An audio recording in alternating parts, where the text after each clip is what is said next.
Yeah, this is a different kind of video that I've never done before. I've never done a video with me sitting outside my garage at about 10:30 at night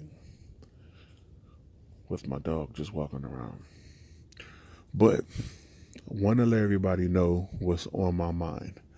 Um, it's one of those moments where I'm a little bit sad. I don't get sad very often either.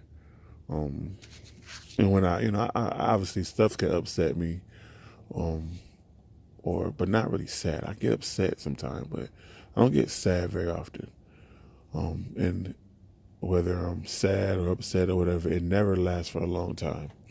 And this hasn't lasted for a long time. This is but a little bit longer than normal. And the reason why I'm sad is that this year I know, in order for me to start trying to, I guess, get to the next level in my business, I'm going to have to let some people go that I had, some customers that I liked, that were always good to me, never had any problems paying me. Um,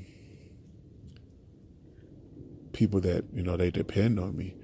Not a whole lot. I got maybe three or four in my mind that I'm talking about, but they really depend on me. You know what I mean? And that's what makes it sad. I don't want to let someone go that is an elderly person, knowing that they might find somebody else that is not going to treat them as good as I did, not going to be reliable, not always going to be there on time, um, always do what they say they're going to do, because that's what I did. But I know that there's a few things changing in my business, and I've talked about them before, but I've never truly um, executed them and said, hey, this is the year that I'm going to do this. And what that is I'm not having any yards that I have to push mow. And I had a few yards that I had to go in the gates and I had to push mow. And that is kind of my dilemma. You know what I mean? That's my dilemma. And I guess it's actually not a dilemma, because it's a decision that I have to make. I, have two radiuses. Where's my dog going? Come here, girl. Kashka, come here. I'm trying to sneak off. She's dark. It's dark. I'm trying to sneak off. Well, yeah, I have two 52-inch radiuses, X mark mowers, and there's really no reason for me to be pushed more than anything. I invested too much, money into them to be push mowing. So that is where I'm at. But in order for me to get my business where I want it, I need to let these yards go. And there's always that dilemma with, doing bi-weekly or not doing bi-weekly. And what I've came up with for me, I know some guys do bi-weekly and some guys do only every week. And I think I am a person that falls in between on that, with me. And like I said, it depends on obviously where you are in the country, how the grass grows, who's, what neighborhood, what city. I mean, there's so many different um, scenarios to that.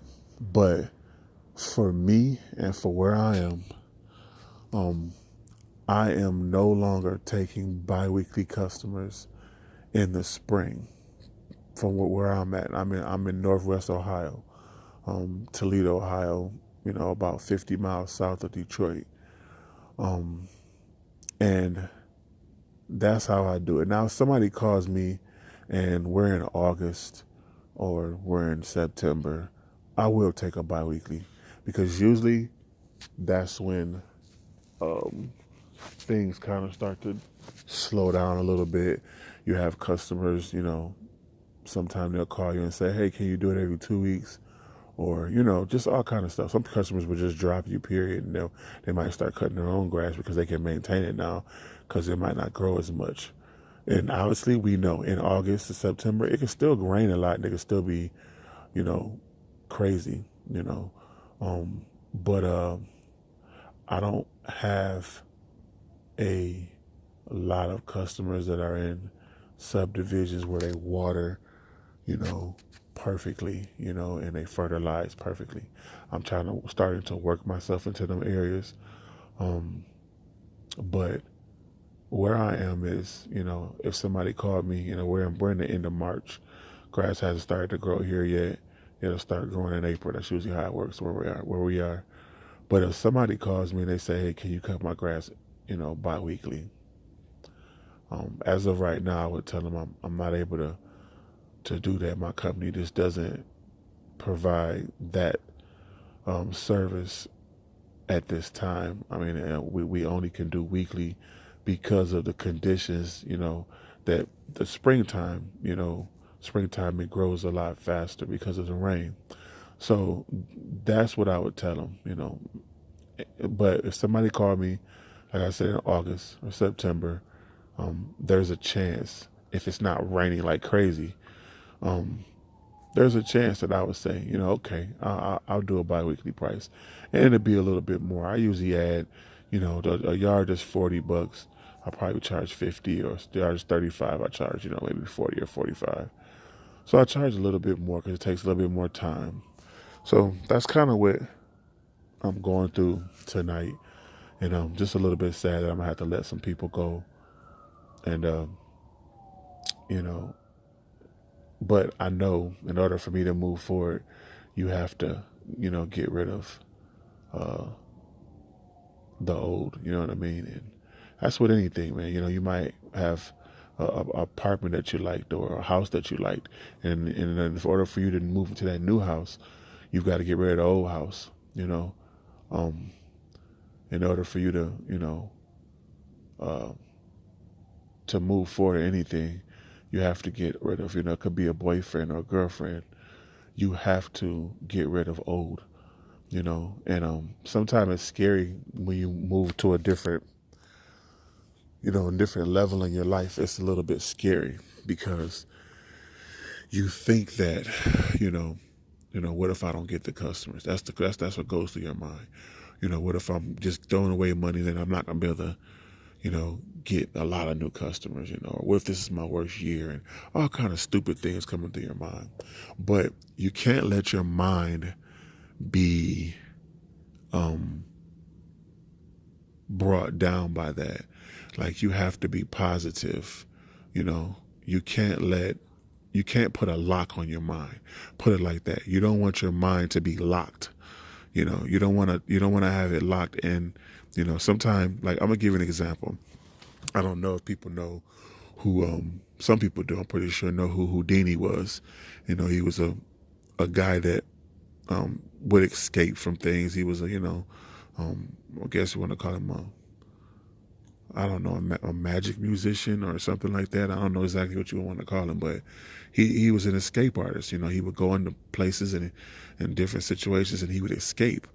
And I remember I was reading about him. This was years ago.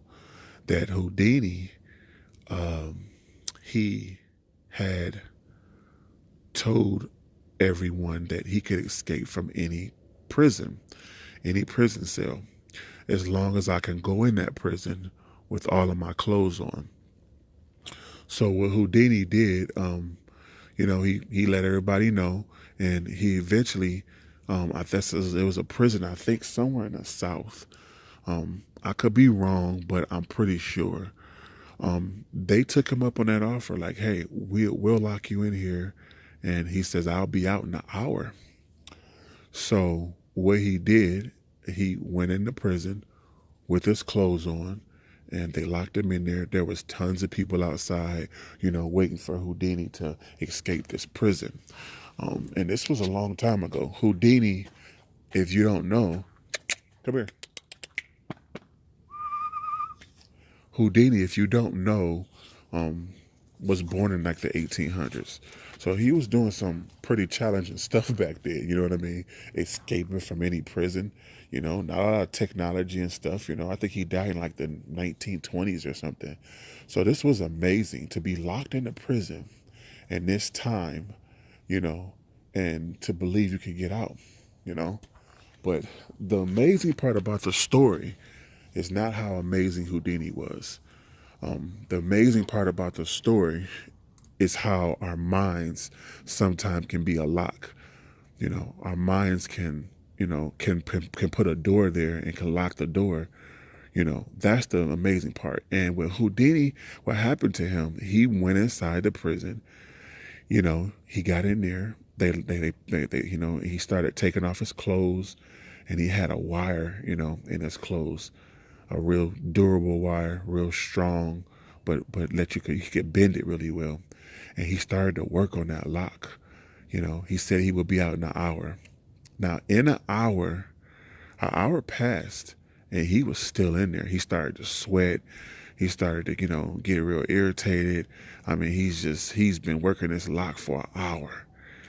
Then an hour and a half goes by. Houdini is in here for an hour and a half. He's still in this place locked up. Then, after the hour and a half goes by, he's in there about 2 hours. And eventually, he begins to kind of get, overwhelmed, and he begins to kind of, give up. And he kind of leans on the door. He's like, oh my God, I'm not able to get out of here. I thought I could. And the door opens up.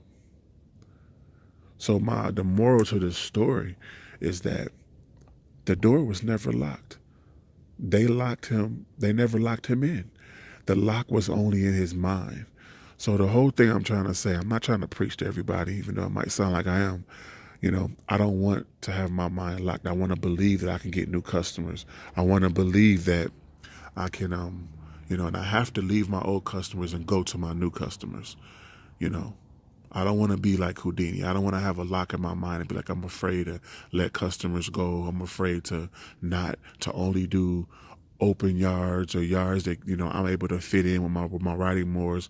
No more push mowing, you can't be afraid of those things if you want to succeed and you want to go forward, So, like I said, the moral of the story, this long, maybe it was boring talk to everybody is, do not let your mind be locked. Don't put an imaginary lock on something, because you might be able to do it. And that's what I'm gonna try to do this year. I'm a junk removal guy and lawn care, so I'm not just a lawn care dude. I do a lot of junk removal too. I end up, I got rid of my big trailer. I got a smaller trailer now. Different video, I told you all the benefits to this for me. And, that's it. So like I said, if you guys like the video, subscribe. Sorry I'm sitting out here in the dark talking. Share the video. Hope you liked the story. I liked it when I heard it. Subscribe. And please share. Have a good night, everybody.